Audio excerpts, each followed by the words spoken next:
거룩한 주일을 맞아서 주님 앞에 나와 예배하는 우리 모든 성도님들 가정에 또 주님께서 세우신 기쁨 있는 교회 위에 주님의 은혜와 평강이 충만하시기를 바랍니다. 우리 한번 서로 축복해 주시고 말씀을 나누면 좋겠습니다. 앞뒤 좌우에 있는 성도님들에게 이렇게 한번 축복해 주시면 좋겠습니다. 소망으로 힘을 얻으십시오.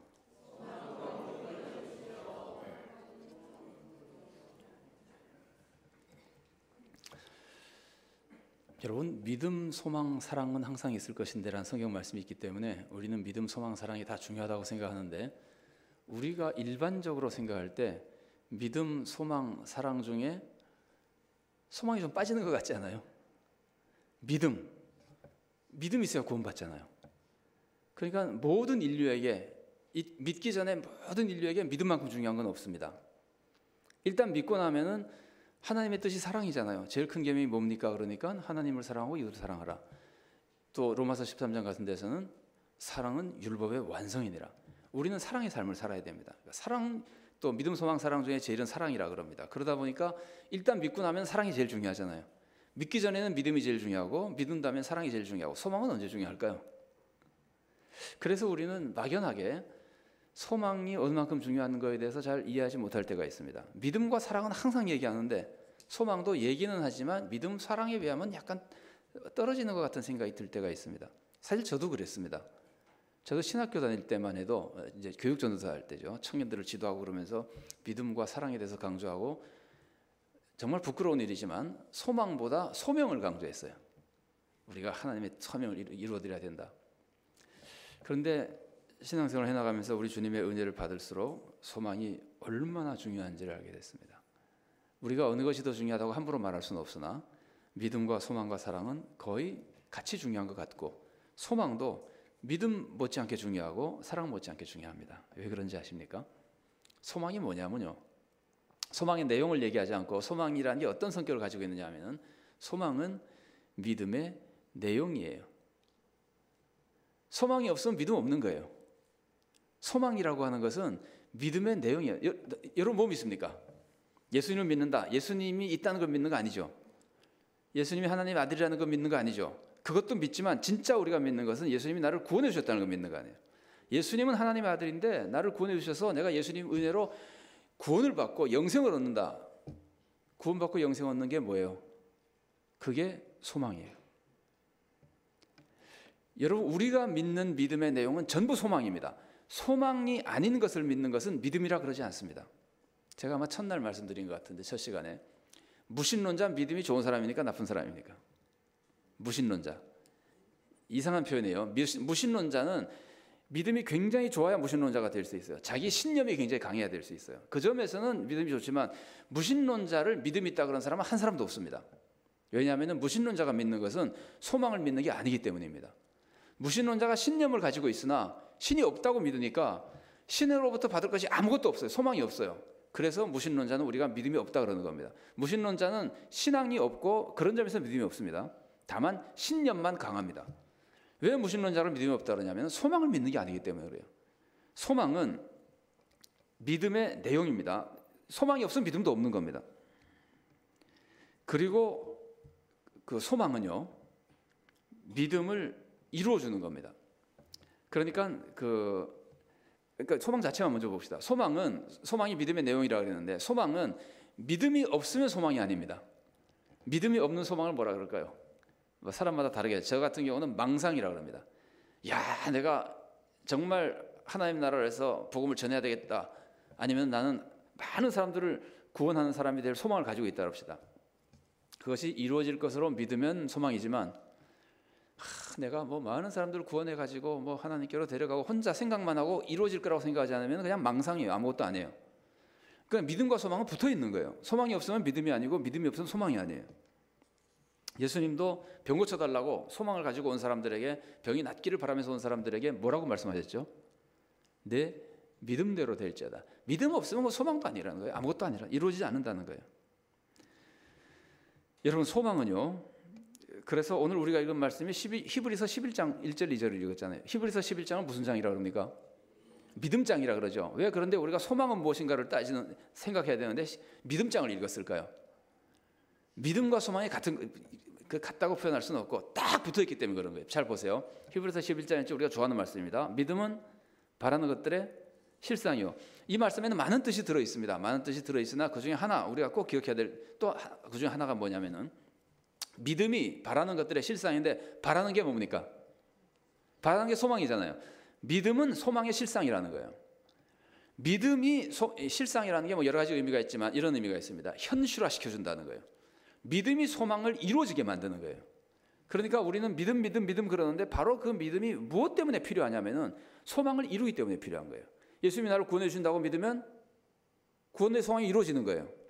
예수님이 나를 병을 고쳐주신다고 믿으면은 치유의 소망이 이루어지는 거예요. 물론 치유의 소망은 우리 뜻과 하나님의 뜻이 다를 수도 있습니다. 그래서 하나님이 가장 좋은 것을 주시니까 우리 뜻대로 되지는 않는다 하더라도 우리가 바라는 그 소망은 진정한 치유와 축복의 소망은 이루어지는 믿을 때 이루어지는 거예요. 믿을 때. 그러니까 그래서 믿음이 소망의 그 실상이고 소망이 얼마나 중요한지를 소망이 이루어지지 않은 믿음이 무의미한 것. 그러니까 소망이 그만큼 중요하다는 걸 강조하기 위해서 우리 제가 11장 말씀을 같이 나눴는데 소망은 믿음의 내용이라는 걸 먼저 기억하고요. 소망을 통해서 믿음이 이루어진다는 걸 기억하시고 그 다음에 생각해 보십시오. 소망은 신앙생활의 힘입니다. 사람이 소망이 없으면 믿음을 지킬 수가 없습니다. 우리가 다 알잖아요. 절망은 포기한 거죠. 포기한 사람이 뭘 합니까? 포기한 사람은 아무것도 하지 않습니다. 포기했으니까. 그러나 소망을 가지고 있으면 그 소망을 이룰 때까지 끝까지 견딥니다. 소망이 있는 동안은 견딥니다. 그런데 우리가 일반적으로도 소망이 있는 동안은 계속해서 노력하거든요. 그래서 자녀에 대해서 제일 포기하지 않는 사람이 누굴까요? 부모님입니다. 어머니입니다. 왜냐하면 계속해서 아들에 대해서 기대하거든요. 선생님도 포기하고 친구들 포기하고 다른 사람 다 포기해도 부모님은 포기하지 않습니다. 소망을 가지고 있기 때문에 그렇습니다. 그래서 우리가 믿음을 지키는 게 이건 일반적인 얘기예요. 모든 사람이고요. 신앙이 아니더라도 소망이 있으면 그걸 지켜나가요. 자기가 하던 그 지켜나가요. 그런데 신앙에 있어서는 그 이상입니다. 신앙에 있어서도 소망이 있어야 믿음을 지킵니다. 너 예수를 부인하지 않으면 죽여버리겠다. 그때 믿음을 지키는 사람이 누구예요? 그때 믿음을 지키는 사람이 신념이 있는 사람이 지킬 수도 있습니다. 의지를 가지고 죽어도 나는 내 체면상 못 걸어겠다. 그럴 수도 있습니다. 그러나 보통 어떻게 그걸 믿음을 지킬 수 있죠? 천국의 소망을 바라보고 지키는 거예요. 그래서 폴리카비라고 하는 유명한 사람, 너 예수를 부인하지 않으면 죽이겠다 그럴 때 폴리카비 그렇게 얘기했잖아요. 86년 동안 나를 부인하지 않은 예수님 내가 어떻게 부인하냐. 너 정말 그러면 불에 태워 죽여버리겠다. 그랬을 때 한 얘기가 당신은 1시간 타는 불로 나를 위협하느냐. 영원히 타는 불이 있는데 그러면 영원히 타는 불을 두려워하는 사람이 어떻게 1시간 타는 불 때문에 그거 하겠어요? 안 그러잖아요. 그리고 지옥에 안 가면 천국에 가잖아요. 그러니까 표현을 그렇게 했으나 실제로는 천국의 소망을 바라보니까 믿음을 지키는 거예요. 세상에서 돈이 유혹하고 근심 걱정이 닥쳐오고 사람들이 핍박을 하고 그래도 천국의 소망이 있는 사람은 포기하지 못하는 겁니다. 그 소망을 가지고 있는 동안은 믿음을 지키는 겁니다. 그러니까 그 소망은 신앙생활의 힘입니다. 그런데 놀라운 것은 소망이 우리가 끝까지 주님을 붙드는 믿음만 지켜주는 것이 아니고 우리의 사랑의 힘이에요. 소망이 없으면 사랑하지 못합니다. 제가 왜 이렇게 말씀드리냐면 성경이 그렇게 가르치기 때문에 그래요. 마태복음 7장 7절부터 12절까지를 보면요. 마태복음 7장 7절 아시죠? 구하라 주실 것이요. 유명한 말씀이잖아요. 계속해서 구하라 주실 것이요 뭐 두드려 열릴 것이라 가르쳐 준 다음에 11절에 가서는 너희가 악한 자라도 자식에게는 좋은 것을 줄 줄 알거든 하물며 하늘에 계신 너희 아버지께서 구하는 자에게 좋은 것을 주시지 않겠느냐. 세상의 아버지도 이놈이 아주 나쁜 인간인 아버지라 하더라도 자식에게는 좋은 걸 준다. 그러면 하나님 우리 아버지면 하나님 우리들에게 얼마나 좋은 것을 주시겠느냐. 7절부터 11절이 가르쳐 주는 것은요. 기도하면 응답해 준다는 약속이에요. 소망이죠. 내가 기도하면 하나님이 들어주십니다. 얼마나 큰 소망입니까? 돈을 달라고 하면 돈을 주시고 뭐 기업체를 달라고 하면 기업체를 주시고 한 번만 더 말씀드리고 오해하지 마십시오. 내 욕심대로 주는 건 아니에요. 그러나 우리들의 가장 좋은 걸 하나님 분명히 주세요. 분명히 주세요. 이것이 우리의 소망이에요. 그래서 7절부터 11절은 어떻게 보면 기도의 교훈 같아요. 기도하라 응답된다. 열심히 기도하며 살아라. 그거 같아요. 그런데 그게 아닙니다. 기도하면 응답된다고 하는 이 말씀은 기도하라는 명령이 아니고 여기서는요. 마태복음 7장 7절부터 12절에서는 그 명령이 아니고 12절에 이렇게 되어 있습니다. 그러므로 무엇이든지 남에게 대접을 받고자 하는 대로 너희도 남을 대접하라. 이것이 율법과 선지자, 율법과 선지자 아니라 율법과 선지자 대강령이더라. 예, 좋습니다. 하나님의 뜻은 그거다 그러는데 여기서 중요한 것은 그러므로예요. 그러므로는 앞에 것 때문에 이거 하라는 거잖아요. 그럼 무슨 뜻이에요? 하나님이 내 기도를 들어주니까 이거 하라는 거잖아요. 제가 말을 좀 돌려서 바꿔서 말씀드리겠습니다. 우리나라 속담에 형제간의 인심도 어디서 난다고요? 쌀독에서 난다. 아니면 광에서 난다 그럽니다. 인심은 광에서 난다 그래요. 우리 집에 먹을 것이 차고 넘치면은 얼마든지 줄 수 있습니다. 정말 차고 넘치면 얼마든지 줄 수 있습니다. 더군다나 좀 있으면 썩을 것 같다 그러면 다 줄 수 있습니다. 우리 아버지가 부자예요. 근데 나는 어린애예요. 그런데 우리 아버지는 너그러워가지고 아버지 용돈 좀 주세요. 얼마든지 막 10,000원, 20,000원 막 주는 분이에요. 그러면은 내가 나가서 애들이 뭐 우리 어렸을 때는 풀빵이라는 걸 많이 사 먹었는데 애들이 뭐 배고프다 뭐 사 먹으러 가자 그러면 내가 돈을 쓰겠습니까? 안 쓰겠습니까? 얼마든지 쓰죠. 왜요? 집에 가면 얼마든지 주니까. 이게 집에 가면은 있다는 소망이 있어야 사람이 너그러워지는 거예요. 내일 아침 먹을 것이 충분히 있다는 소망이 있어야 내일 아침에 나는 먹을 것에 걱정이 없습니다. 그러니까 예수님의 말씀은 무슨 뜻이냐면은 이 사람들아, 너희들은 하나님께 구하면 받을 수 있잖아. 여러분 정말 하나님께 기도하면 하나님 좋은 걸 주신다고 믿습니까? 그러면 지금 우리 이웃이 어려울 때, 이웃이 나에게 부탁하고 그럴 때 그러면 줄 수 있는 거예요. 그래서 예수님께서 말씀하시는 거예요. 달라 그러면 주고 너무 그렇게 인색하게 굴지 말라는 거예요. 왜냐하면은 우리 아버지가, 여러분 제가 아까 예를 들었는데 제가 어린데 우리 아버지가 부자면 얼마나 부자겠어요. 이건희 씨가 부자면 얼마나 부자겠어요. 그러나 하나님, 우리 하나님은 얼마큼 부자입니까? 여러분 하나님을 정말 천재 창조주고 온 세상을 다스리시고 인간의 생사복을 주관하시고 모든 것의 주인이라고 믿으십니까? 그리고 그 하나님이 내 아버지라서 내가 기도하면 응답해 주신다고 믿으십니까? 그럼 걱정할 게 뭐 있어요? 아무것도 걱정할 게 없는 거예요. 근데 우리는 걱정합니다. 믿음이 약하니까. 우리가 그렇게 완벽한 사람은 아닙니다. 그러나 그 믿음을 되새길수록 우리는 남에게 너그러운 사람이 됩니다. 돈만 그런 것이 아니에요. 여러분 명예도 마찬가지예요. 하나님께서 나를 존귀하게 만드셨고 필요하면 나에게 얼마든지 명예를 주실 거예요. 교회에서 남이 안 알아줘도 아무런 걱정이 없어요. 우리 아버지가 나를 알아주고 계시니까. 여러분 정말 하나님의 섭리가 신기한 것이요. 하나님은 그래서 너그럽게 대하는 사람에게 진짜 축복이 임합니다. 제가 소망 얘기를 했습니다. 이거 조금 이어서 말씀을 드리면은 아브라함과 롯이 있었잖아요. 아브라함과 롯이 둘 다 재산이 많아가지고 한 곳에 같이 있을 수가 없어서 나누지죠. 그래서 아브라함이 롯에게 뭐라 그럽니까? 네가 원하는 대로 먼저 가라. 그럼 난 반대 방향으로 갈게. 그러니까 롯이 그러면 안 되죠. 롯이 작은 아버님이 하시는 대로 하겠습니다. 이렇게 하지 않고 지가 제일 좋은 땅을 찾아서 갔어요. 자기 생각에 제일 좋은 땅을 찾아서 갔어요. 그러니까 아브라함 반대쪽으로 좀 나쁜 땅으로 갔어요. 그래서 롯은 그 땅을 차지하고 아브라함은 이쪽 땅을 차지합니까? 아니면은 아브라함이 다 차지합니까? 여러분 아시잖아요. 아브라함이 다 차지하잖아요. 아니 그 땅 전체가 하나님이 원래 아브라함 후손이 다 차지하잖아요. 하나님은 아브라함에게 원래 그 땅을 주겠다고 약속하셨어요. 그러니까 아브라함은 하나님으로부터 받은 소망이 있어요. 하나님이 나에게 주시기로 약속하셨고 얼마든지 좋은 걸 주실 것이다.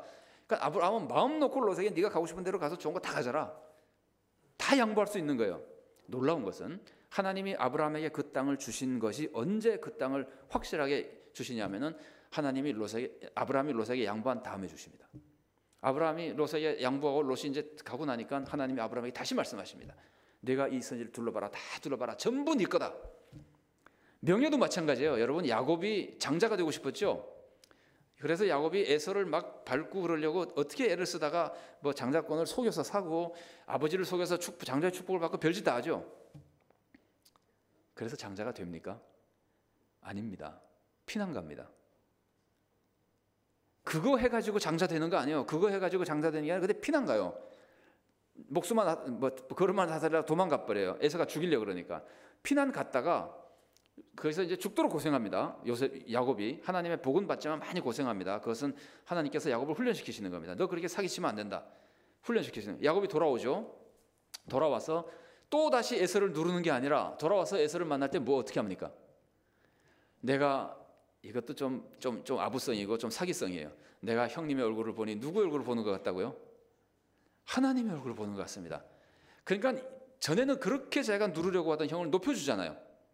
높여주니까 에서가 우리 같이 가자.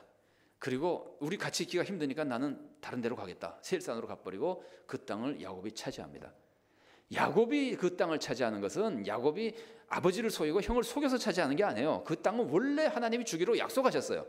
그 땅이 아니라 장자는 야곱을 장자로 세우시기로 하나님께서 약속하셨어요. 두 사람이 뱃속에 있을 때 리브가가 기도하니까 하나님이 응답해 주시죠. 큰 자가 작은 자를 섬기리라. 이거는 하나님의 약속이에요.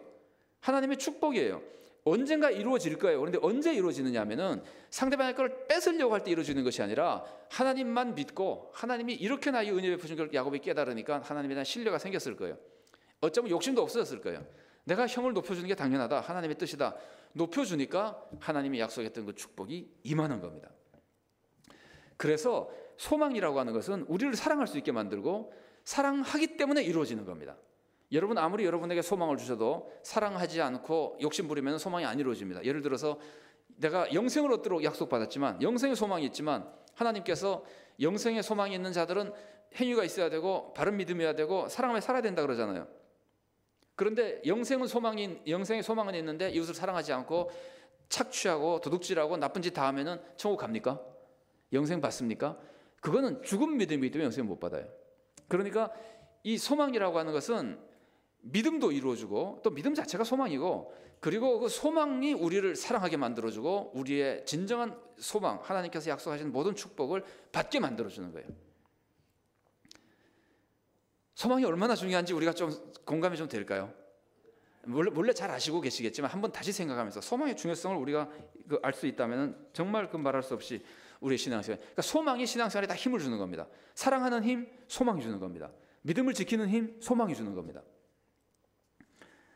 그럼 소망이 이루어지는 건 뭘까요? 우리가 이루어지는 소망이라는 게 도대체 뭘까요? 우리가 받는 소망의 핵심은요.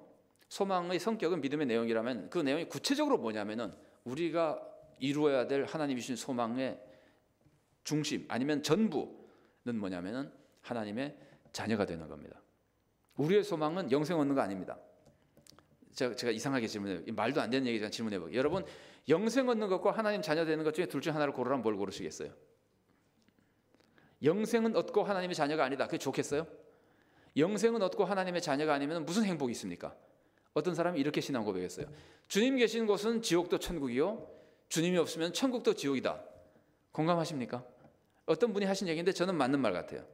주님과 함께 있기 때문에 천국이잖아요. 주님의 자녀이기 때문에 천국이잖아요.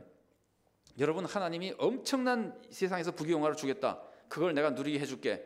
그거 하고 하나님 자녀 아닌 거 할래? 아니면은 세상에서 많은 고생을 할 것이다. 가난하게 살 것이다. 그런데 내 자녀 할래? 그러면 어느 거 하시겠어요? 여러분 소망은요 하나님의 자녀가 되는 거예요. 근데 하나님의 자녀가 제가 아까 그게 말이 안 된다는 것이 하나님의 자녀가 되면은 반드시 영생 없습니다. 하나님의 자녀가 되면 반드시 세상에서 하나님의 은혜를 누립니다. 우리는 은혜를 받고 죄를 용서받고 축복받고 이 모든 것이 하나님의 자녀가 됐기 때문에 얻는 거예요. 하나님의 자녀로 만들어 주시기 위해서 죄를 용서해 주시고 자녀로 삼아 주시고 자녀이기 때문에 모든 것을 주시는 겁니다. 자녀이기 때문에. 그래서 예수님께서 반복해서 하신 말씀이 그거 아니에요. 너희는 하나님을 부를 때 우리 아버지라고 부르고 하늘에 계신 우리 아버지라고 부르고 하늘에 계신 너희 아버지께서 너에게 어떻게 종을 주시지 않겠느냐. 로마서에 나오는 말씀처럼 아들과 함께 모든 것을 다 주시지 않겠느냐. 자녀가 됐기 때문에 이제 다 받는 거예요. 그러니까 자녀가 된 게 핵심이에요. 여러분 자녀가 된 것과요. 제가 이제 자녀가 된 것의 내용을 참고하기 위해서 같이 나누기 위해서 말씀드리면 자녀가 된 것과 죄를 용서받는 것 중에 그 두 가지를 만일에 비교한다면요. 이게 말이 안 되는 겁니다. 우리는 죄를 용서받고 자녀가 됩니다. 그러나 자녀가 된 게 얼마나 중요한지를 생각하기 위해서 제가 일부러 비교해 보는 겁니다. 자녀가 되지 못하고 죄를 용서받은 사람은요. 제가 예를 들어볼게요. 어떤 젊은이가 너무 가난하고 힘들어가지고 도저히 먹고 살 길이 없어서 도둑질 하려고 부잣집에 뛰어들어갔어요. 담 넘어 들어갔어요. 경험도 하나도 없고 실력도 없어가지고는 금방 잡혔어요. 주인이 딱 보니까 젊은 놈이 도둑질하러 들어왔잖아요. 요 놈을 경찰서에 넣는 게 정상인데 넘기는 게 정상인데 불쌍하고 초범인 것 같고 그러니까 내가 그냥 용서해줘야 되겠다. 너 오늘 우리 집에 들어온 거 내가 없는 거로 해줄게. 그냥 가라. 그냥 가서 다시는 도둑질 안 하고 잘 살아라. 그럼 그 사람이 나가서 도둑질 또 하겠습니까? 안 하겠습니까? 배가 고파서 견딜 수가 없어서 도둑질하러 왔는데 용서받아서 나갔어요. 배가 부릅니까? 먹고 살 길이 있습니까? 도둑질도 하겠습니까? 안 하겠습니까?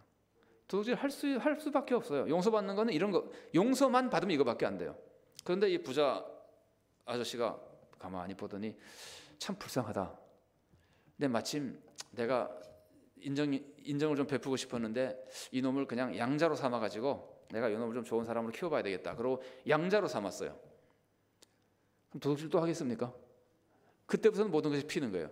하나님의 자녀가 됐다고 하는 것은 그런 거예요. 한 번 죄를 용서받고 그 다음에 또 가서 회개하고 용서받고 이러는 게 아니라 자녀가 되어버린 거예요. 자녀가 된 상황에서는 우리가 항상 죄 용서의 은혜 속에 사는 거예요. 주님의 은혜와 축복 속에 사는 거예요. 하나님의 자녀가 되는 건 그런 것을 의미하는 거예요. 물질의 축복받는 것과도 전혀 다릅니다. 물질의 축복받는 것은 이런 거랑 비슷합니다. 로또에 당첨돼가지고 뭐 외국에는 막 1,000억, 2,000억짜리도 있습니다. 뭐 100억, 10억이 아니라 뭐 5천억짜리 로또에 당첨됐다. 그럼 그 사람이 행복하겠습니까?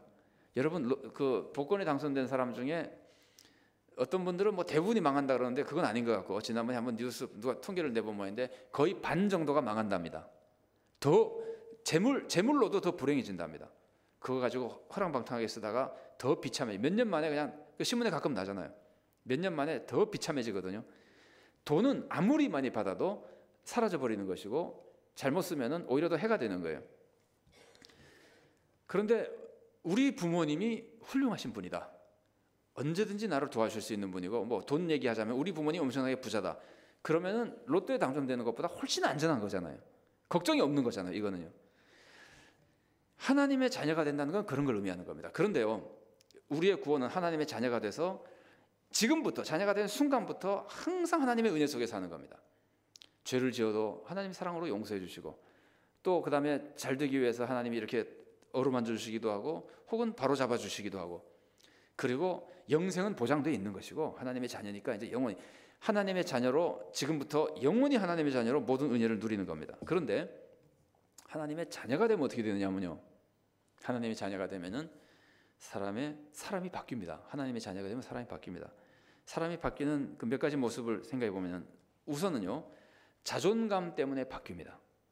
제가 이 얘기를 해서 좀 신뢰가 되지 않았으면 좋겠습니다. 다른 교회에서 실제로 있었던 그냥 일이에요. 서울의 어느 교회에서 있었던 일인데 나이가 많으신 안수 집사님 한 분이 재직회만 되면 손 들고 일어나서 발언을 하는데 얼마나 이 사람 저 사람 비판하고 교회의 모든 것에 대해서 반대하고 이랬는지 몰라요. 늘 그 사람이 그렇게 그래서 사람들이 그 사람이 일어나서 늘 발언하니까 발언 시작하면 또 다 그냥 저 얘기를 왜 우리가 들어야 되나 답답해하면서 침묵을 지키고 있는 거예요. 그런데 그렇게 연세가 많이 드시도록 안수 집사였다가 상당히 나이가 드신 후에 장로로 피턱이 됐어요. 장로로 임직을 딱 받고 나서부터는 말을 안 하는 거예요. 제가 말씀드리는 거는 반대 발언, 비판하는 발언을 안 하는 거예요. 이 사람이 장로님이 되신 다음에는 야, 내가 교회에 이제는 어른인데 모든 것을 품어줄 줄 아는 사람이 돼야지. 그러니까 아마 장로가 된 다음에 이 자존감이 굉장히 많이 회복된 것 같아요. 그래서 그렇게 바뀌는 거예요. 좀 특별한 경우인지 모르겠습니다만 우리가 여러분 자존감이 있으면은요, 우리가 그거 다 아는 거예요. 자존감이 있으면은 남하고 그렇게 굳이 싸우지 않습니다. 워낙 자기 스스로에 대한 이거 인간적으로 표현이긴 합니다만 자신감이 있기 때문에 그렇습니다. 자존감이 있으면 삶의 기준이 스스로 높아집니다. 그래서 그동안에 아무렇게나 살던 사람이 예를 들면은 중요한 직분을 맡으면은 제 친구 목사 한 사람은 체격이 굉장히 커요. 인물도 잘생기고 그런 사람인데 한번 그런 얘기를 하더라고요. 자기가 초등학교 다닐 때 담임 선생님이 아무개 한씨인데 이리 와 그러더니 너는 체육도 크고 애들도 이렇게 잘 다룰 수 있으니까 너 오늘부터 분단장 해. 요즘은 그걸 줄반장이라고 그러니까 하여튼 8개 줄이 있는데 각 그걸 분단이라 그래서 분단장을 해야 그래서 제일 뒤에 앉아가지고 분단장을 했어요. 그런데 그 목사님 얘기가 그때부터 자기가 바뀌었다 그래요. 분단장이 되고 나니까 애들 못 살리고 이러는 거 하게 되지 않더라고요. 그러고 나니까 애들을 이제 좀 이끌어 가야 되겠다는 생각, 오히려 돌봐줘야 되는 생각이 나더래요. 그 사람이 자존감이 생기면 바뀌는 겁니다. 그런데 우리가 첫날도 자존감에 대해서 오늘 하나님의 형상, 하나님의 자녀 이런 얘기했지만은 소망, 하나님의 자녀가 되니 소망이 이루어지고 나면은 자존감이 달라지기 때문에 달라집니다. 내가 그래도 이제는 이런 사람인데, 여러분 체면상 남에게 밥값 내줄 때 있죠. 그게 체면상 내주는 것이 아니라 자존감 때문에 편안함 속에서 다른 사람도 돌봐준 사람이 됩니다. 그러니까 자존감 때문에 바뀝니다. 그리고 사랑 때문에 바뀝니다. 하나님의 자녀가 되면은 정말 하나님께 감사하며 하나님을 사랑할 수 있게 됩니다. 하나님을 사랑하면은 세상에서 하나님이 기뻐하시는 삶을 살고 싶어지는 거예요. 사랑하니까. 여러분, 하나님께서 우리 아버지라고도 그러지만 신랑이라고도 그러시고 연애한다고 표현하시기도 하고 막 그러시잖아요. 그 이유가 뭐냐면은 부모님의 사랑만으로는 우리가 잘 이해할 수 없는 그 사랑의 그 애틋함이라 그럴까, 뜨거움 같은 것이 있기 때문에 그런 거거든요. 여러분, 총각이 예쁜 여자 만나면은 정신없이 돈 쓰죠. 이거 해도 되는 말인지 모르겠는데 우리 아들도 돈 많이 써서 제가 굉장히 고생했어요. 근데 결혼해서 참 다행인데, 결혼 못해서는 굉장히 손해라고 생각할 뻔했는데, 만나면 돈을 막 쓰잖아요. 그게 내가 돈을 써야 결혼할 것이라는 계산이 아니라 좋으니까 쓰는 거잖아요. 사랑하니까. 그러니까 사랑하면 어떻게든지 그 사람의 뜻을 맞춰주고 싶고 기쁘게 해주고 싶거든요. 우리가 하나님의 자녀가 되고 나면은 내가 하나님의 자녀라는 자존감 때문에 변하고, 하나님을 사랑하기 때문에 하나님이 기뻐하시는 삶을 살기 위해서 자꾸 바뀌는 겁니다. 하나님이 이것을 싫어하실 텐데라는 생각이 나면은 미안하고 하나님께 죄송하고 하지 않게 되는, 삶이 바뀌는 겁니다. 그리고 또 바뀌는 것이 소망 자체 때문에 바뀝니다. 하나님의 자녀가 되면은 소망 때문에 바뀌는데, 하나님이 예비하신 축복이 기다리고 있잖아요. 하나님이 예비하신 축복을 기다리고 있으면은 그 축복을 얻기 위해서 바뀝니다. 하나님 우리들의 신앙생활을 이렇게 약속하셨습니다.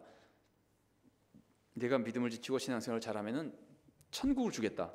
그러면 우리가 천국을 얻어야 된다는 소망 때문에 그 소망을 얻어야 되니까 이 세상에서 어려워도 믿음을 지키게 됩니다. 근데 그것만이 아니라 하나님께서 우리들에게 내가 내 말대로 정말 살면은 내가 너에게 풍족하게 주겠다. 예수님의 약속이죠. 그의 나라와 그의 의를 구하라. 그러면 내가 이 모든 것을 너에게 더하시리라. 하나님이 다 주신다는 거죠. 하나님이 우리들에게 주님의 뜻대로 살 때 주신다는 소망이 있으면은 그 소망을 얻기 위해서 지금 악한 것을 포기할 수 있는 겁니다. 더 큰 소망이 있으니까. 여러분, 세기의 사랑이라는 거 아세요? 세기의 사랑. 세기의 사랑이라고 하는 것이 영국의, 이제 자꾸 숫자를 잃으면, 에드워드 6세인가 하는 사람이 미국의 한 과부와 결혼하기 위해서 왕위를 버린 사건이에요. 왕이 됐다가 1939년인가 40년인가 그때쯤에 왕위를 버렸어요. 그때 영국은 세계 최강국이었습니다. 그런데 영국의 왕위를 버리고 여인과 결혼했어요. 왜 여인과 결혼했을까요? 아니, 왜 왕위를 버렸을까요? 왕위를 버린 이유는 그 여인을 얻기 위해서 버린 거예요. 영국 왕실과 의회에서 미국의 이혼한 과부와 결혼하는 것은 왕으로 마땅치 않다고 계속 반대하니까, 그래 그럼 나 왕 안 하고 결혼하겠다는 거예요. 그래서 그 사람이 평생, 그래도 이제 귀족의 대우는 받습니다. 윈저공이라고 하는 귀족처럼. 그러니까 왕위는 다 버리고, 왕이 아니니까 그냥 평민입니다. 그래서 평생 그 여자가 살았어요. 그래서 사람들이 그 세기의 사랑이라고 불렀어요. 정말 귀한 것을 만나서 그것을 내가 얻어야 되겠다고 생각하면은 다른 거는 다 포기할 수 있습니다. 여러분, 내가 정말 하나님과의 관계는 지켜야 되겠습니다라고 생각하면 다른 건 다 포기할 수 있습니다. 그래서 사람은 가장 중요한 것에 대한 소망이 뚜렷하면은 다른 것은 얼마든지 바뀔 수 있습니다. 그래서 귀한 것은 사람을 바꾸는데, 첫 번째로는 그것을 얻기 위해서 바꿉니다. 근데 그것만이 아닙니다. 이거는 예수님이 가르쳐 주신 감추인 보화 비유에서 나와요. 감추인 보화 비유를 보면은 사람이 밭을 갈다가 보화를 발견해요, 땅에서. 보통 사람의 얘기예요. 예수님이 지금 보통 사람의 얘기를 가지고 예를 들어 설명해 주는 거예요. 보화를 발견하면 어떡하죠? 이 사람은 소작인이에요. 자기 땅 아니에요. 그러면은 성경에 나오는 말씀대로 그 땅을 사잖아요. 그 땅을 왜 삽니까? 그 땅을 사면은 엄청난 보화를 얻는다는 소망이기 때문에 사는 거 아니에요. 그러면은 그 땅을 사기 위해서 아낄 게 있습니까? 그 땅을 사기 위해서 필요하다면은, 그래서 예수님 뭐라고 말씀하시냐면 있는 것을 다 팔아서 그 땅을 산다는 거예요. 하나님 나라의 소망을 가지고 있으면은 다른 모든 것을 포기해도 그 땅을 산다는 거예요. 그 하나님 나라를 들어가는 신앙생활을 한다는 거예요. 그래서 소망이 사람을 바꿔놓는 겁니다. 그런데 땅을 얻기 위해서 사람이 모든 것을 팔아서 파는 것이 지금 다 바뀌는 삶입니다. 바뀌지만 얻으면 어떻게 될까요? 땅을 샀어요. 내가 모든 것을 다 팔아서 그 보화가 있는 땅을 샀어요. 아직 파지는 않았어요. 샀어요. 이제 뭐 다 끝나고 모든 거 등기랑 다 끝나고 이제 자리 딱 잡으면 내가 그거 팔 거예요. 그러면 아직 안 팠지만 땅을 사고 나서 이 사람이 어떻게 바뀔까요? 우울증에 걸릴까요? 짜증 낼까요? 신경질 낼까요? 이 사람이 그걸 사고 나서 얼마나 기쁘겠습니까? 어떤 목사님이 이렇게 말해요. 그 사람은 그거 산 다음에 밥 먹다가도 웃고 자다가도 웃고 항상 싱글벙글일 것이다. 여러분 안 그렇습니까? 여러분 너무 경건해서 돈 안 좋아하십니까? 돈이 그렇게 많이 생긴다는 게 이게 보장이 되고 그 사고 나면은 이건 뭐 말할 수 없는 기쁨이 넘치는 거거든요. 이거 바뀌는 거예요. 기뻐서 사람이 바뀌고 누가 뭐라 그래도 허허 괜찮다 그러는 거예요. 우리 아들이 지난번에 이거 진짜가 아니고 예를 드는 거예요. 우리 아들이 지난번에 사법고시에 최종 합격됐어요. 사법고시에 최종 합격된 그날 내가 부하 직원에게 화내고 짜증내고 막 그러겠습니까? 그날은 웬만한 일이 생겨도 기분 안 나쁜 거예요. 야 오늘 저녁에 내가 한턱 내게 나가자 저녁 사 먹자. 그러니까 그 소망이 이 귀한 소망이라고 하는 것은 얻기 위해서도 바뀌지만 얻었기 때문에 여러분 소망 안 얻었습니까? 여러분 하나님의 자녀 아닙니까? 그 소망을 얻은 걸 기억하면은 그 속에서 나오는 기쁨, 교회가 딱 맞네요. 기쁨이 넘치는 거예요. 그래서 이 사람이 기쁨이 있으면은 사람이 너그러워집니다. 사랑할 수 있는 사람이 됩니다. 짜증스럽지 않아집니다. 하나님의 자녀답게 살아가게 됩니다. 그래서 이 소망이 우리를 그렇게 변화시켜주고 진짜 하나님의 자녀의 삶을 살아나가도록 이끌어주는 겁니다. 우리가 그러면 받은 소망, 하나님의 자녀가 됐다. 그럼 하나님의 자녀가 돼서 좋은 게 뭐냐? 우리가 다 아는 겁니다. 다 아는 거지만 조금 몇 가지만 짧은 시간에 말씀을 나누면은 하나님의 자녀가 되면은요 현세 소망이 있고 내세 소망이 있어요. 내세 소망은 뭐 천국에 가서 영생 누리는 겁니다. 여러분 요거는 착각하시면 안 됩니다. 영생이라고 하는 것은 죽지 않고 영원히 사는 것이 아닙니다. 사람들은 영생이 죽지 않고 영원히 사는 것이라고 생각하는데 그렇지 않습니다. 영생의 본질은 생명의 질이 달라지는 거예요. 생명의 질이 달라졌는데 그 달라진 모습 중에 하나가 영원히 사는 거예요. 그래서 길게 사는 게 영생 아니에요. 생이 달라지는 거예요. 생이. 아니 이 세상에서 생과 천국에서 생이 비슷합니까? 안 가봤지만 성경 보면 짐작이 되잖아요. 천국에서 삶이라고 하는 것은 이 세상의 삶과 완전히 질이 다른 거예요. 야, 그걸 어떻게 우리가 여러분 어떤 사람이 이런 말을 했어요. 나는 정말 천국 가고 싶은데 내가 천국 가고 싶은 가장 큰 이유 중에 하나는 거기 가면 남 안 미워할 거 아니야. 여러분 속으로 남이 미우면 속상하죠. 속이 안 상하면 신자도 아니에요. 남을 미워하면 속이 상한단 말이에요. 슬프단 말이에요. 내가 왜 이렇게밖에 못 사나? 세상에 살다가 실수해서 또 죄를 짓고 나면은 내가 왜 이렇게 죄를 짓나? 얼마나 마음이 아픕니까? 그런데 천국에는 그 모든 것이 사라져 버립니다. 미움이 없습니다. 죄가 없습니다. 그러니까 그 삶이라고 하는 것은 이 영생이라고 하는 것은 이 세상과는 비교가 안 되는 놀라운 은혜와 축복의 삶을 사는데 그것이 그 자체가 또한 영원한 거예요. 이 어마어마한 천국의 소망, 그 내세 소망은 제가 오늘 요만큼밖에 말씀 안 드릴 겁니다. 현세 소망만 조금 말씀 더 드릴 겁니다. 그 내세 소망도 있고 그걸 이미 받은 거예요. 하나님의 자녀가 됐으니까. 그러나 우리가 하나님의 자녀답게 살아서 그걸 지켜나가야 되고 지켜나가는 길이 사랑의 삶입니다. 오후 시간에 다시 또 좀 나누겠습니다. 그럼 현세 소망은 뭐냐? 여러분 현세 소망이 뭡니까? 현세는 이제 내세 천국 가는 건 아니고 현세 소망이 뭡니까? 현세 소망의 1번은요. 제가 감히 1번이라는데 물질적인 소망입니다. 제가 왜 물질적인 소망이 1번이라고 감히 말씀드리냐면은 주기도를 보세요. 주기도를 보면은 하나님께 영광을 돌려 하나님의 이름, 하나님의 나라, 하나님의 뜻에 대해서 얘기하죠. 오직 하나님에 대한 기도를 해요. 세 가지 기도를 하는데 전부 하나님께 영광이요 하나님의 뜻을 이루어달라는 기도예요. 그리고 나서 인간을 위한 기도를 하는데 그 첫 번째가 뭡니까? 하나님에 대한 기도가 끝난 다음에 인간의 기도의 첫 번째가 뭡니까? 오늘날 우리에게 일용할 양식을 주옵시고. 주님 그거 알고 계신다고요. 우리가 고상한 신자라면은 일용할 양식을 구하기 전에 하나님 저 죄짓지 않게 해주시고 하나님의 뜻대로 살게 해주십시오. 그래야 맞죠.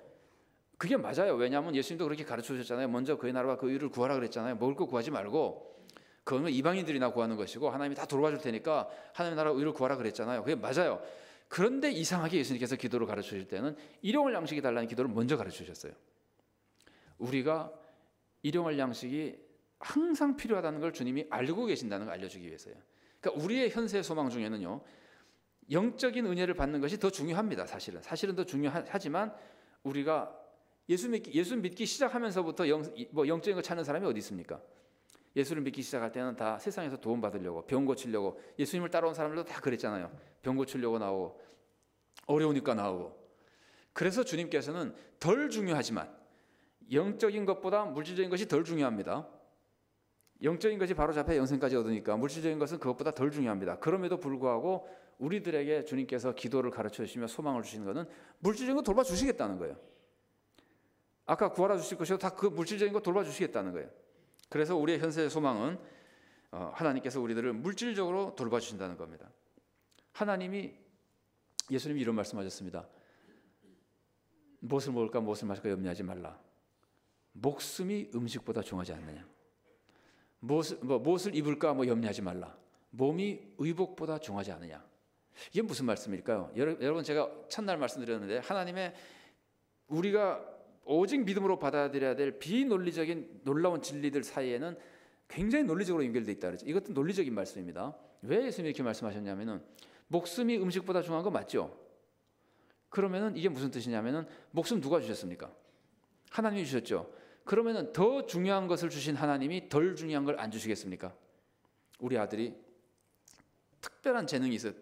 많이 모자라는데 특별한 부분에 재능이 있어요. 그래서 얘는 아무래도 재능이 있는 쪽을 살려줘야 되겠다. 그래서 특수학교에 입학시키려고 그랬더니 입학금이 200만 원에 등록금이 1000만 원이에요. 그래서 내가 아들을 위해서 사랑하는 마음으로 다른 걸 막 팔아가지고 아들을 입학시켜줬어요. 특수학교에 가라고. 1200만 원을 주고 입학을 시켰는데 가보니까 특수학교라 한 학기 책값이 100만 원이에요. 그러면 책을 사주겠습니까? 안 사주겠습니까? 1200만 원으로 입학시켜놓고 100만 원 책 안 사주는 사람은 미친 사람이죠. 여러분 예수님의 말씀이 무슨 뜻인지 아시겠죠? 가장 귀한 목숨을 주신 하나님이 뭐가 아깝다고 그까지 먹을 거 안 주겠느냐? 가장 귀한 몸을 주신 하나님이 옷가지 같은 걸 아끼느라고 몸을 상하게 만드시겠느냐?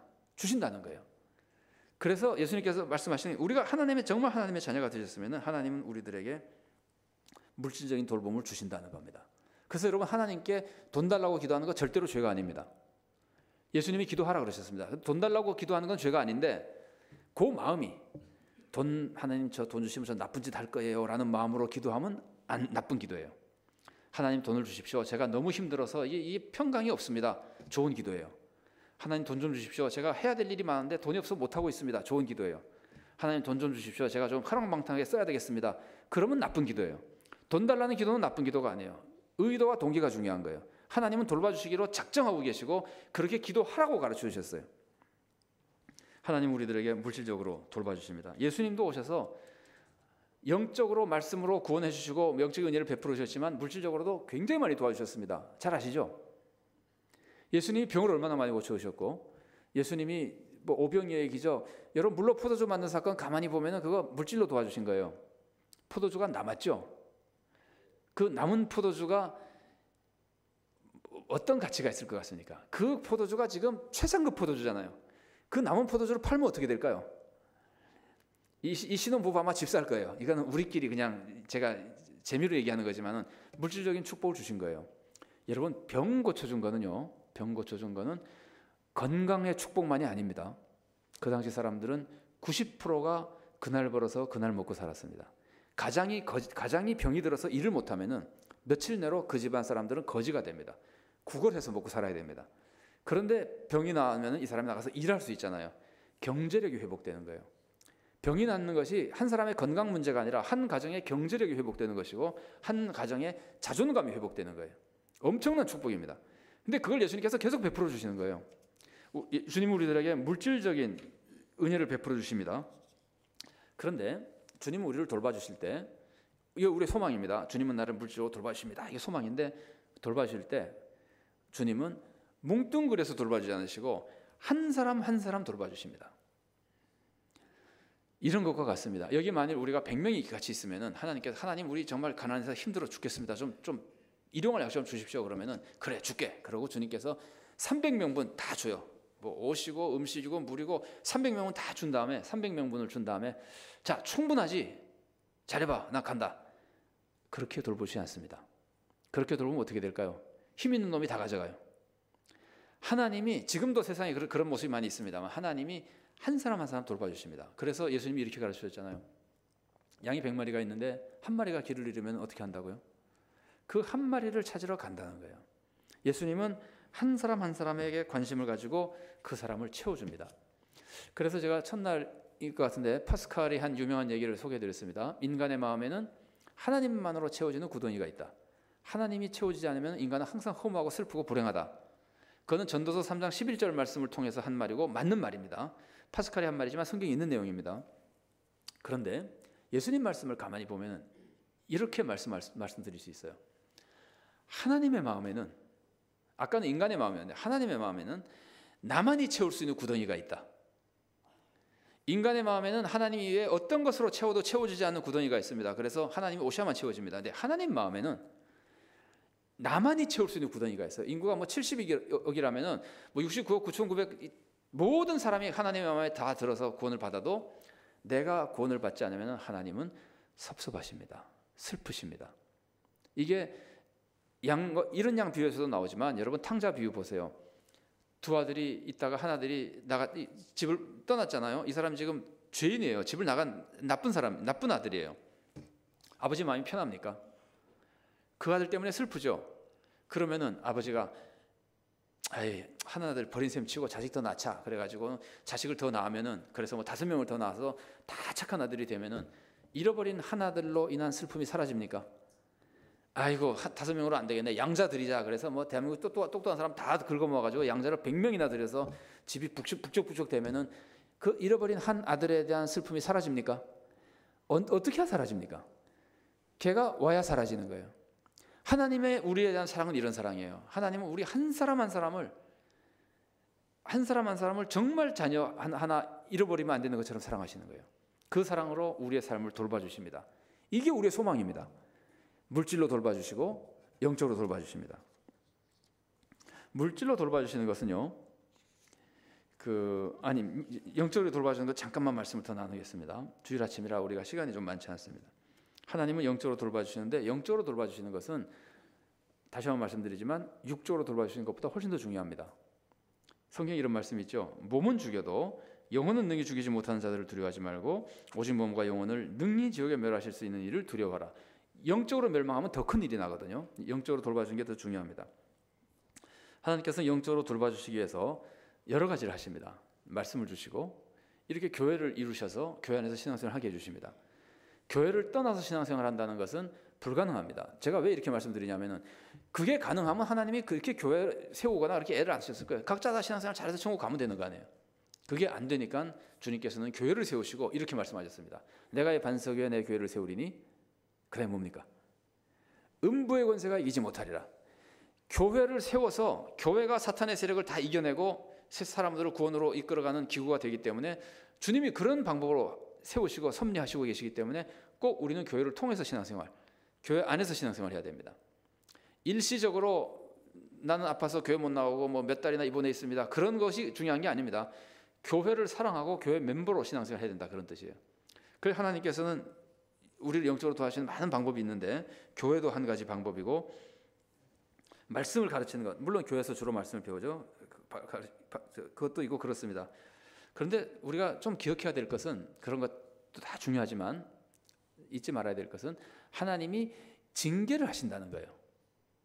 징계를 하시는 것이 영적으로 돌봐주시기 위해서 징계를 하신다는 거예요.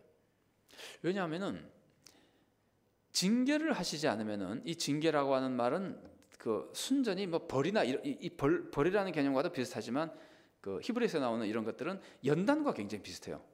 이 징계도 되지만은 연단도 돼요. 왜냐하면 그걸 통해서 우리가 더 건실한 신앙인으로 영적으로 더 잘 되기 때문에 그런 연단을 주세요. 그래서 이거는 하나님이 주시는 것은 어려움입니다. 좀 달리게 표현하면 고난입니다. 고난. 하나님이 우리들에게 고난을 주시는 것은 다 영적으로 돌봐주시는 겁니다. 고난은 영적으로 돌봐주시는 겁니다. 그래서 야고보서에 이런 말씀이 나오죠. 시험을 만나거든 온전히 기쁘게 여기라. 이 시험은 우리가 번역을 한 단어로 해가지고 좀 아쉬운데 그것은 시험이라고 번역하기보다는 고난이에요. 고난. 시련이에요. 시련. 연단이에요. 어려움이에요. 너희들이 만일에 어려움을 겪으면 몸이 좀 아픕니다. 돈을 갑자기 잃었습니다. 이런 어려움을 겪으면 기뻐하라. 왜냐하면 그것으로 인해서 너희가 영적으로 성숙한 사람이 되고 더 큰 은혜와 축복을 누리게 될 것이기 때문이다. 그런데 그 고난 속에서 힘들어서 교회 못 다니겠다. 그것은 시험이에요. 그것은 시험이라고 할 때 어떤 시험이냐면 유혹이라는 시험이에요. 유혹. 템프테이션은 유혹이에요. 사탄이 우리들을 너 이런데 어떻게 교회 다니냐? 어떻게 신앙생활하냐? 째려 집어치워라. 하나님 믿어봤자 소용도 없다. 교회 다니지 마라. 이렇게 하는 것이 유혹이라는 시험이에요. 유혹은 절대 하나님이 주시는 게 아닙니다. 하나님이 주시는 거는 고난이고, 고난은 다 하나님이 주시는 겁니다. 하나님 세상을 다스리시고 우리들에게 주십니다. 그런데 고난 속에서 신앙생활을 못하겠다고 유혹받는 건 사탄이 주는 거예요. 우리는 고난 속에서 그것이 하나님의 선한 예정이라는 것을 믿고 소망을 가지고 그 고난을 이겨내면은 그것이 우리들에게 영육간의 놀라운 축복으로 변화됩니다. 하나님의 계획이 축복이기 때문에 그렇습니다. 우리가 잘 되는 것이기 때문에 그렇습니다. 영적으로 육적으로 다 잘 되는 것이기 때문에 그렇습니다. 그래서 우리가 그 영적인 소망을 우리가 기억할 때는 하나님이 영생을 주시는데, 천국에 주시는데 거기에 잘 갈 수 있도록 하기 위해서, 또 이 세상에 사는 동안도 영적으로 은혜가 충만한 삶을 살기 위해서, 하나님의 뜻을 이루어드리는 삶을 살기 위해서 우리들 하나님이 다양한 방법으로 돌봐주시지만 그 중에 고난이 있다고 하는 것을, 고난을 하나님이 돌봐주지 않는 것과 착각하면 안 된다는 말이에요. 고난은 돌봐주시는 축복이에요. 시편 23편에 보면은 이런 말씀이 나옵니다. 내가 사망의 음침한 골짜기를 다녀도 해를 두려워하지 않을 것은 주께서 나와 함께 하심이라. 그 다음에 뭔지 기억이 나십니까? 주의 지팡이와 막대기가 나를 안위하시나이다. 이 지팡이와 막대기가 뭐냐면요, 이 두 가지예요. 두 가지 서로 다른 거예요. 옛날 그 팔레스틴 목자들이 나무 도구 두 가지를 썼다 그래요. 하나는 곤봉이에요. 곤봉. 하나는 곤봉이고 하나는 지팡이에요. 지팡이 끝이 이렇게 둥글게 생긴 지팡이를 써요. 왜 이렇게 둥글게 생긴 걸 쓰냐면은 양이 이렇게 구덩이 같은 데 빠지면은 이 둥글게 가진 걸로 앞다리 둘 이렇게 껴가지고 이렇게 당기거나 이렇게 구워질 때 끌고 이렇게 당길 때 쓰기 때문에 이렇게 둥글 걸 쓰고, 그다음에 이제 긴 걸 쓰고 거기다 뭐 방울도 달고 그럽니다. 어떨 때는. 그래서 긴 지팡이는 어디다 쓰냐면은 소리를 냅니다. 방울 소리를 내거나 치는 소리를 내거나, 아니면은 양을 때리기도 합니다. 어떨 때 때리냐면 양이 딴 길로 가잖아요. 그러면 그 지팡이로 이렇게 쳐서 글로 가면 안 돼. 이렇게 몰아갑니다. 곤봉은 어디다 쓸까요? 곤봉으로 양을 두들겨 팰까요, 안 팰까요? 곤봉은 뭐 늑대라든가 양을 해치러 오는 악한 짐승에게 씁니다. 그래서 그 짐승에게 곤봉으로 짐승을 때릴 때 어떻게 때릴까요? 죽으라고 때립니다. 그 성경 보면은 용의 머리를 파쇄하셨다는 말씀이 나오는데 사탄의 머리를 다 짓누기, 으깨버릴 때 아주 박살이 나도록 칩니다. 목자가 양을 돌보는 것인데 하나님이 그렇게 돌보신다는 거 아니에요. 그래서 하나님이 우리들에게 고난을 주시는 것은 절대로 몽둥이를 쓰는 게 아닙니다. 지팡이를 가지고 다치지 않게, 죽지 않게, 오히려 더 좋은 길로 갈 수 있도록만 하나님께서 우리를 다스리십니다. 그게 우리들에게 주는 고난의 의미예요. 그리고 우리를 해치는 사탄, 영적인 사탄의 세력, 그런 것들을 하나님께서 부시고 깨뜨리시는 겁니다. 그래서 고난에 대해서 여러분 좀 그렇게 기억하시면 좋겠고요. 고난이 우리가 잘못이 없는데도 오는 고난, 당연히 은혜와 축복의 고난이고, 우리가 잘못했을 때 오는 고난도 당연히 은혜와 축복의 고난입니다. 그걸 고쳐주기 위해서 그러는 겁니다. 근데 하나님이 우리를 어느 만큼 사랑하시고 우리의 소망이 얼마나 대단하냐면은, 하나님은 우리가 실수하잖아요. 죄를 짓잖아요. 그러면 그 죄를 지은 게 잘한 건 아닙니다. 죄를 지은 거는 우리가 회개하고 용서를 받아야 되고, 거기에 대해서 벌을 받아서 우리가 또 회복되기도 하고 그래야 됩니다. 그러나 하나님 입장에서는 우리가 죄를 지은 그 잘못마저도 하나님께서는 우리들에게 합력하여 선이 되도록 이끌어 가시는 거예요. 이 하나님의 소망이 얼마나 대단한 건지 우리가 알 수 있어요. 자, 바울 얘기 여기까지만 제가 소개해드리고 말씀을 마치겠습니다. 바울이요, 사울이었죠, 그죠? 사울이 교회를 박해했죠. 그래서 뭐 다메섹까지 예수님 사람 잡으러 가고 막 그랬잖아요. 이 대제사장으로부터 영장 받아가지고 사람들 막 잡아가고 박해하고 그랬거든요. 교회를 박해했거든요. 사울이 교회를 박해한 것, 바울이 교회를 박해한 건 잘못한 겁니다. 죄 지은 겁니다. 그런데 바울은요, 교회를 박해했던 것 때문에 그렇게 위대한 사도가 됐어요. 제 말이 여러분 공감이 되나 들어보세요. 사도 바울이 이렇게 얘기합니다. 나는 사도 중에 가장 작은 자다. 나는 사도 중에 사도라고 불릴 자격도 없다. 나중에는 나는 죄인의 괴수다. 여러분, 자기가 사도 바울이 나는 사도 중에 제일 작다고 하는 이 겸손한 마음을 가진 이유가 뭡니까? 하나님의 교회를 박해했기 때문이에요. 내가 사도라고 불릴 자격이 없는 것은 하나님의 교회를 박했기 때문이다. 나는 죄인의 개수다. 나는 하나님의 교회를 박했던 사람이다. 그러니까 사도 바울이 그때 하나님의 교회를 박해했던 것 때문에 사도 바울은 평생 겸손했습니다. 겸손하지 않으면 그렇게 위대한 사람이 될 수 없습니다. 사도 바울이 나는 선교를 많이 하고 교회를 많이 개척하고 진리를 많이 알고 삼층천에 갔다 왔고 이 소리만 하고 있으면은 바울이 절대 그렇게 위대한 사람이 될 수 없습니다. 그렇게 교만해지면 뭘 잃어버린다고요? 그리스도의 은혜를 잃어버린다 그랬잖아요. 그래서 사도 바울은 그것을 해로 여기려고 그랬잖아요. 오히려 업적은 해고 자기가 실수했던 거는 유익이 되는 거예요. 그 실수했다는 것 때문에 자기가 스스로를 계속 낮추고 하나님 너무 그거 죄를 용서받지 않았다는 건 아닙니다. 용서 다 받았으나 나는 이렇게 부족한 사람이구나. 내가 아무리 믿는 거 확신하고 잘난 척하고 하나님을 위해서 바울이 교회를 박해한 건 하나님을 위해서 박해한 거예요. 그렇게 믿음이 잘못되어 있었어요.